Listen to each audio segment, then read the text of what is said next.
Welcome to அறிவு 360 channel. போலி. ஒரு சொல்லின் முதலிலோ இடையிலோ கடைசியிலோ உள்ள ஓர் எழுத்து மாறினாலும் அதன் பொருள் மாறுபடாமல் இருந்தால் அது போலி எனப்படும். போலி 3 வகைப்படும்.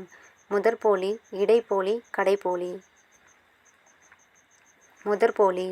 ஒரு சொல்லில் உள்ள முதல் எழுத்து மாறுபட்டாலும் அதன் பொருள் மாறுபடாமல் இருப்பது.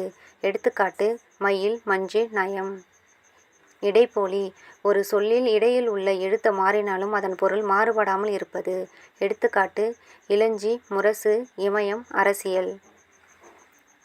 கடைப்போலி. ஒரு சொல்லில் உள்ள கடைசி எழுத்து மாறினாலும் அதன் பொருள் மாறுபடாமல் இருப்பது. எடுத்துக்காட்டு: அகம், பந்தல், வண்டு, குடல். முற்றுப்போலி. ஓர் சொல்லில் உள்ள அனைத்து எழுத்துகளும் மாறினாலும் அதன் பொருள் மாறுபடாமல் இருப்பது. எடுத்துக்காட்டு: 5. முன்பின் தொக்கப்போலி. ஒரு சொல்லின் எழுத்துகள் முன்பின்னாக மாறி நின்றாலும் பொருள் வேறுபடாமல் இருப்பது. எடுத்துக்காட்டு: தசை, முன்றில், வாய்க்கால்.